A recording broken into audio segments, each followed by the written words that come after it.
well-known large chain of British pubs when their owner decided he would fill them with beer mats with political messages on. Outrage, as this meant political messages would be freely available to customers. And as one well-known beer writer argued at the time, that meant unmediated political discussions would be taking place. Can you imagine the horror? This same writer went on to argue that political beer mats broke an unspoken and historic contract of the British pub, no politics. That writer couldn't be more wrong. Pubs have forever been a place where ordinary people congregate and converse. Whilst we might think of popular political discussions as being very much part of our modern era, especially with the rise of social media as a new public forum, historians have long put to bed the idea that politics was always the sole preserve of political elites. That's just not the case. It's assumed that what we might call today public opinion was first forged in the 17th century English coffee houses where people would gather to discuss the daily papers.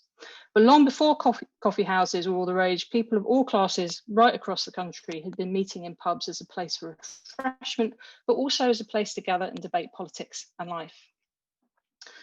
Like those who today fret about the information us common folk can access on social media and who are currently now developing ways of controlling what we should be allowed to access, authorities have always been uneasy about the lower orders discussing politics in an unregulated and uncontrolled manner. The people will go to tippling houses and there upon their ale benches talk of matters of the church, common people's idle and discontented speeches in their ale houses. And the Bishop of Bath and Wells wrote that on Saturdays after evening prayer, the people will go to tippling houses and there upon their ale benches talk of matters of the church or state. Can you imagine? So the fear of those who consider themselves our betters about the masses discussing ideas they aren't in control of isn't a new thing. It isn't something that's emerged with Facebook's editing of users' content or Twitter's fact warnings on tweets. It's a long-standing fear about the power of ideas freely discussed without mediation, which really is why I just want to make a case for the importance of a pint and a chat at the pub, really, which at the moment feels like it's under real existential threat from the current public health emergency, particularly now since Prime Minister's latest announcements, as well as, to be honest, long-term changes in cultural norms. But I would argue we shouldn't give up places like the pubs too quickly. We should hang on to them.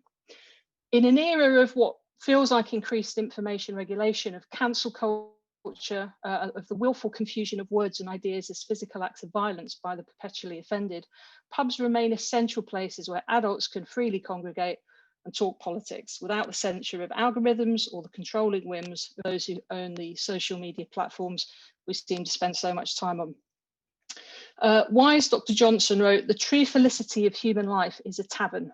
Couldn't agree more. They can also be a fulcrum that forges new ideas. I had a whole list, but I'm just going to cut to one because it's a fun one. Marx and Engels in 1850 met in a pub in Manchester called the Crescent to discuss ideas that helped to go on and shape the Communist Manifesto. So that's a very good reason why pubs are good. I've got a whole other list of them, but I'll post them up separately. For me, pubs are largely unregulated public spaces where we could meet and debate without control or censure. So I think they need to be sustained as places where ideas are exchanged, new ones develop, and just sometimes where history may be made. I don't think history is going to be made on Twitter. So I personally look forward to the pubs opening again in the UK at some point in 2021 so we can meet friends, old and new, and put the world to rights. And as we head into next year, let's perhaps all think about arguing offline a bit more and doing our talking, debating and arguing in good faith over a pint or coffee or wherever you do your best arguing.